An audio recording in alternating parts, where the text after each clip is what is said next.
돌아보고 앞으로 좀 현실을 우리가 잘 나가기 위해 잘 알아야 되는 게 중요하니까 거기에 대한 이유로 주제를 지속 가능성으로 잡고 좌담회를 하이라이트해서 일정의 하이라이트를 해주고 있습니다.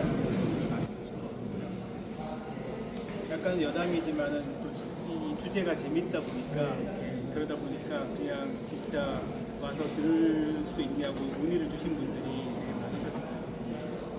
회원이들 입장에서는 굉장히 큰 이슈거든요. 보험과 보험으로서 많이 이제 위축돼 있는 그런 치료가 건강 치료인데 그런 부분에서 관심을 가질 수밖에 없는 부분이고 그런 관심이 일단 저희들이 기회가 성공하는 데 있어서 많이 큰 도움이 된 것 같습니다. 교수님 개인적으로 회장님 다 앉아서 좀 전까지 듣다가 왔는데 너무 재밌어. 이 보험이라는 거를 정책적으로 이해를 할 수밖에 없잖아요. 그리고 뭐 요즘 가장 큰 이슈가 됐던 이국종 교수의 그런 발언들 있잖아요. 그런 것들이 여기 치과 쪽에서도 역시 보험과 관련된 부분에서는 연결될 수밖에 없거든요. 그러다 보니까 이게 많은 분들이 굉장히 솔깃하게 들을 수밖에 없는 그런 내용이고요. 그래서 첫 번째, 두 번째 진짜 보존과를 전문으로 하는 표방을 하면서 치료를 하시는 분이 현실로 겪고 있는 부분 사실은 약간 암울한 이야기를 해주셨지만 사실은 그게 저희들이 늘 하는 일상의 모습이거든요. 그거를 있는 그대로 말씀을 해주셨고 또 실제로 정책이나 이런 부분들 협회에서도 같이 하시고 계시고 또 심정원에 계신 상근이사로 계신 원장님이 지금 또 전체적인 그림을 보시면서 말씀해 주시는 게 굉장히 많은 분들한테도 도움도 되실 거고 또 앞으로 어떻게 진료를 해 나가고 자기 병원을 또 운영을 할 건가 이런 것들에 많은 도움이 되실 거라서 굉장히 재밌는 주제라고 생각합니다. 그래서 어느 하나 풀게 따로 할 게 없이 너무너무 다 재밌는 그런 주제들이었어요. 그리고 우리 학술 이사님 말씀해 주신 대로 하이라이트는 이제 마지막에 패널 자담회 그게 아마 거기서 조금 더 진솔한 얘기가 오가지 않을까라고 생각합니다. 강연 5개 일반 강연 중에 어차피 지금 뭐 은퇴를 앞두고 계시는 교수님들이기도 하고 그동안 수십 년간 이제 진료를 해오신 분들의 이제 거의 지금 말씀해 주신 게 보면은 그 증간 치료가 실패했을 때 할 수 있는 시술에 대해서 좀 전문적으로 말씀해 주시는 부분이라서 지금 뭐 이렇게 지속 가능성의 시술적인 부분, 진료적인 부분을 커버해 주시는 내용이라고 생각이 좀 들었습니다. 곧 퇴임하시거든요. 네. 그러니까 한평생을 조영문 교수님하고 그다음에 원만 교수님 두 번째 전담 다 평생을 공간 치료를 위해서 이렇게 해오셨던 부분들을 보여주시면서 하고 실패했던 부분들을 어떻게 해결하면서 보여주시는 거예요. 구성적으로 시작을 해서요.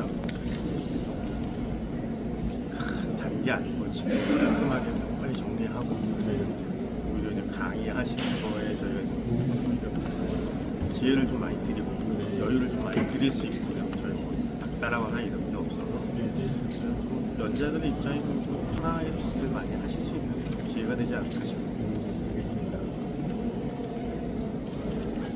홍 이사님은 이게 잘 흘러가도록 만들어주시는 모든 걸 이렇게 지금 잘 해주시고 계셔가지고 그래서 이렇게 되게 다들 편안하게 강의에 집중하실 수 있도록 만들어주신 것 같아요.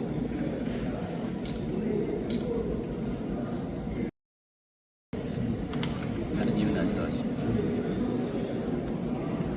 차장님이 지적해 주신 것처럼 저희 근관치료학회의 가장 시그너처가 되는 게 핸즈온이 있다는 거예요. 다른 학회에서는 그렇게 흔하게 있지 않은 거잖아요. 그 핸즈온은 강의하시는 부분들을 실제로 또 체험을 해보실 수 있고 새로운 거 접할 수 있고 말씀하신 대로 히스토리가 변하는 것들을 또 바로바로 접목시킬 수 있는 그런 부분들이 있거든요. 그래서 저희는 계속 내세웁니다. 이게 시그너처고 다른 학회에서는 경험하지 못하는 부분이고 실제로 참석률도 굉장히 높고 그래서 저희도 오히려 강의 참가하시는 분들이 빠져나갈까 봐 걱정을 하는 거거든요. 강의도 좋은데 또 핸즈온도 또 참가하셔야 되니까. 그래서 저도 아까 밥 먹고 여기 1시부터 해가지고 아직까지는 이제 저희가 정상적인 수가까지 많이 요원합니다. 지금 한 절반 정도 약간 그 정도 상태라고 보시면 맞을 것 같고요. 그런 상황에서도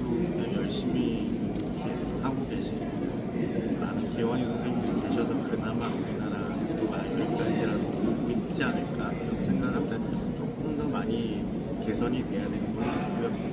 단시간에 될 수는 없겠지만 시간이 걸려도 선생님들이 좀 참고 인내하셔야겠죠.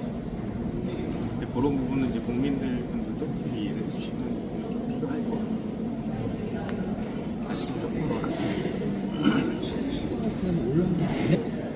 저희가 얘기하는 현실적이라는 금액이 예를 들어 100원이면 200원 정도 돼야 되는데 이제 100원에서 뭐 102원, 105원 이렇게 올라가고 있으니까 아무래도 이제 피부가 와닿는 부분에서는 갭이 좀 있죠. 그럼 학회에서 오늘 책은 사실 이제 나라에서 진행이 돼야 되는 부분이고 그러니까 저희가 뭐 예를 들면 국민이 뭘 하자라고 해서 그게 무조건 다 정책화가 될 수는 없지만 이제 그게 어느 정도 합리적이고 이런 부분도 이제 나라 쪽에서 정부 쪽에서 받아준다라고 하면은 거기에 대한 어떤 학회 차원 내지 대치 차원에서 어느 정도 그런 협상이라든지 이런 부분들이 이루어질 가능성을 보는 거지 저희가 그 하나의 주제를 놨다고 해서 이게 뭐 초석이 되면 좋겠지만 이걸로 갑자기 짧은 시간에 뭔가를 얻어내기 좀 어렵겠죠. 하지만 이런 노력이 없으면 아예 없는 거기 때문에 이런 걸 좀 계속 준비를 하는 거죠. 최근에 이제 이루어진 것 중에 하나는 시형 근관에 대해서 90% 가산점을 주는데 그것도 치아의 개수에 그 치아의 위치에 따라서 또 제한이 있어요. 그래서 실제로 시형 근관이지만 만약에 다른 치아에서 했다 그러면 그거에 대해서는 또 증빙 자료를 해야 되기 때문에 개원이 입장에서는 되게 까다로운 거예요. 치료를 열심히 해주고 잘해주고서도 그런 부분이지만 그래도 조금씩 뭐 저희들이 얻어냈다라고 이야기를 하는 거거든요. 그 정도라도 그런 부분들이 있습니다. 뭐 예방치과 쪽도 전문의도 있긴 하지만 그쪽에서 해결해 주는 건 사실은 없거든요. 결국은 치료로서 해결해 주는 거를 국민들은 원하시는 거고 그게 또 예방을 해가지고 어느 말만큼 되는지를 확인할 방법은 없는 거잖아요. 그렇죠? 그래서 결국은 치료를 했을 때 그 치료가 얼마만큼 뭐 국민들이 체감하기에 또는 그 치료를 제공하는 치과 의사들 입장에서도 우리가 충분히 보상을 받고 그런 치료를 해준다라고 체감하는 게 서로 맞아떨어지는 건 쉽지는 않은 것 같아요. 예방이라는 부분에 대해서는 저희들은 사실은 말씀드리기는 조금 도출을 해내려고 하는 게 저희들이 뭐 하나를 만들어서 밀고 가자 이거는 사실은 그 어느 학회에서도 그렇게 쉽게 하지는 못하는 거거든요.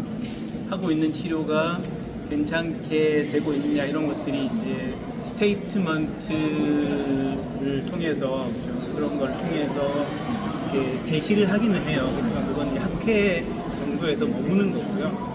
저희들이 이런 정책들을 뭔가를 이야기할 때는 학회 안에서도 공감대가 이루어지고 그게 정말 어떻게 밖으로 표현이 돼야 되느냐를 만들어가는 거죠.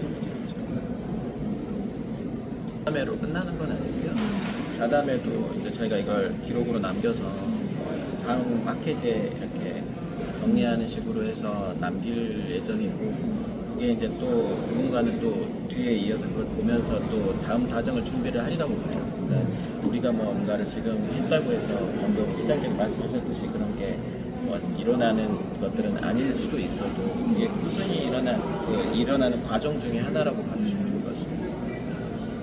그건 나이타임 파일도 배치를 하지만 오히려 파절은 더 잘 일어나는 파일이에요. 왜냐면 스테인스 파일은 당연히 축계 학술 대회를 더 성대하게 할 거고요. 또 그 다음에는 늘 말씀드리지만 2007년도에 APEC이라고 아시아 태평양 근관치료 총연맹에서 세계 학회를 개최를 할 거기 때문에 부산에서 그게 조금 더 저희들이 가까운 미래에서의 목표라면 목표고요. 그 다음에는 저희들이 또 계속 진행하고 있는 건 교과서 개정을 또 학회 차원에서 하고 있거든요. 근관치료 교과서를 또 많이 좋아하시고 그 교과서를 많이 참고를 하세요. 근데 좀 더 업데이트가 돼야 되기 때문에 그 부분에 대해서 거의 10년이 발행된 지 10년이 다 돼가기 때문에 아마 그걸 진행을 하려고 있습니다. 그거는 이제 아마 내년 말이나 이렇게 나올 것 같아요. 하지만은 뭐 MTA도 그렇고 그다음에 술식도 그렇고 조금씩 또 변화한 부분들 아마 첨가가 될 것 같고요. 세라피아에서요 생활지수에 대한 내용들이 많기 때문에 당연히 개정에는 그런 내용들이 추가로 들어갈 거고요. 그래서 그 교과서라는 게 학생들이 보는 데만 이렇게 인기가 있는 게 아니라 개원이들도 당연히 찾아보는 그런 교과서거든요. 그 학회에서 나오는 거 딱 하나고 그 하나를 정말 베스트셀러로 좋아하고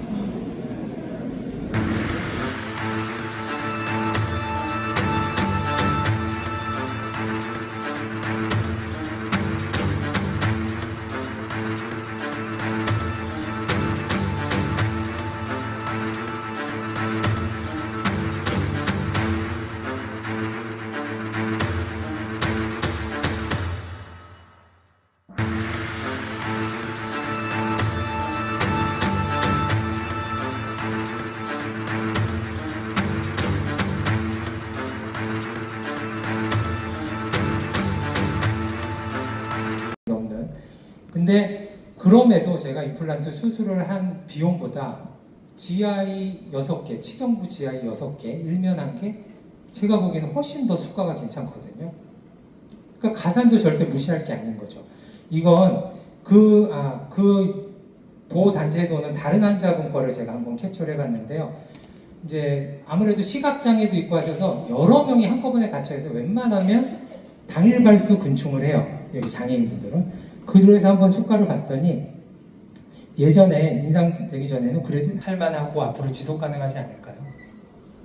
그래서 이 가산 쪽도 절대 정책이나 앞으로 저희가 수가 고려하는 데 있어서 여기 읽어보면 난이도가 높은 시술임에도 불구하고 수가가 낮아 시술적인 기회가 있어야 된다는 거죠. 매복치 발치 이때 인상해 줬을 때도 근거는 개정 이유는 이래요. 예의주시해야 된다는 거고요. 네, 바로 이렇게 갑자기 저희 95년도에 수가가 올라갈 수 있는 기회가 아직 없기만 한 건 아니에요. 언젠가 있을 수 있다는 거죠. 특히 지금 의정 갈등이 굉장히 심하잖아요. 의과와 정부가 어느 시점 그리고 적정성 평가 있었죠. 이 1차, 2차 있었는데 실제로는 이 적정성 평가가 의과 쪽은 인센티브가 많아요. 보시면 2016년도에 기준으로 이렇게 7,700기관이 142억 똑같이 그냥 고혈압 당뇨 환자, 만성질환 환자 진료한 거예요. 근데 그 내과에다가 1년에 한 번씩 나라에서 돈을 넣어줘요. 적정성 평가 결과에 따라서. 그 다음에 약제 평가 기간. 그래서 이 약제 사용한 거 관련해서도 또 4억 얼마. 그 다음에 고혈압 평가에서 또 좋은 거 받았다고 34억. 또 뭐 약품비 절감했다고 인센티브. 1년에 조 단위가 넘는 돈이 이 적정성 평가로 의과 쪽으로 가고 있어요. 아쉽게도 저희는 적정성 평가를 통해서 좋은 점수를 받았기 때문에 기대를 할 수 있는 건가? 아니면 점수가 너무 높아서 너무 잘하고 있어서 돈까지는 안 줘도 되겠다. 뭐 이렇게 된 건가요? 어쨌든 적정성 평가도 앞으로는 뭔가 이런 결과가 좀 도출될 수 있지 않을까. 그리고 이건 이제 올해까지의 최근 고시예요. 그래서 이거는 이제 뭐 간단히 보면 이렇게 근간 충동 관련된 거 있었고 뭐 아까도 얘기했지만 바로 이런 C형 근간 치아에 대한 거 이런 게 바로 우리 근간치료 수가를 올려주기 위한 과정이었고요. 특히나 여기 보는 근간장 측정 검사, 와동 형성, 근간학회 성형 횟수가 20년도에 확 늘어났죠. 확 늘려줬어요. 이때 개수를 더할 수 있도록. 이건 제가 그때 보험이사 활동하던 시절이라 예시표를 제가 만들어서 좀 이렇게 하면 된다라고 가이드했던 것 같은데 이런 것도 사실은 19년도에 아까 제가 2차가 지금 진행 중이라고 그랬죠. 1차 때 건강보험 보장성 강화라는 이 1번 항목에 의해서 근간치료가 사실은 배려가 됐던 거예요. 저희는 그냥 왜 그런지 몰랐지만 그리고 여기 보면 역시나 지속 가능성 확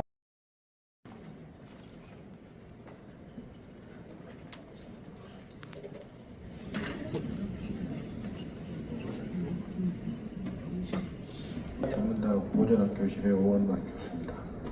제가 지금 올해로 그 학교 졸업한 지가 40년 그리고 대학에 들어와서 근무한 지가 34년째여서 올해 은퇴하게 돼서 감기가 무량합니다.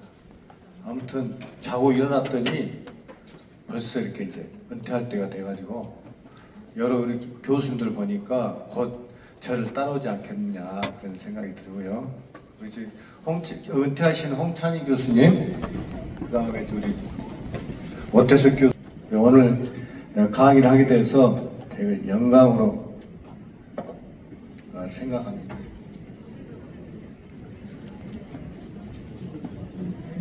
내용은 그 난치성 치근단 취주염의 원인과 대책에 대해서 이렇게 말씀드리겠습니다. 보통 난치성 치근단 취주염이라는 것은 우리가 영어로는 리칼시트란트 에이피칼 페리오돈타이티스 또 그런 이야기도 하고요. 리프렉토리 에이피칼 페리오돈타이티스 또 뭐 퍼시스턴트 에이피칼 페리오돈타이티스 이렇게 이야기하죠. 그래서 주 증상으로는 보통 주로 타진이나 제작식 불편과 뭐 환자들은 시큰거린다 그러죠. 그래서 보초를 하려고 대기했는데 계속 아프다고 얘기하고 또 그 다음에 누공이 또 잔존하는 경우도 많습니다. 누공이 잔존하고 또 촉진시 압통도 많이 호소를 합니다. 그래서 일반적으로 우리가 이제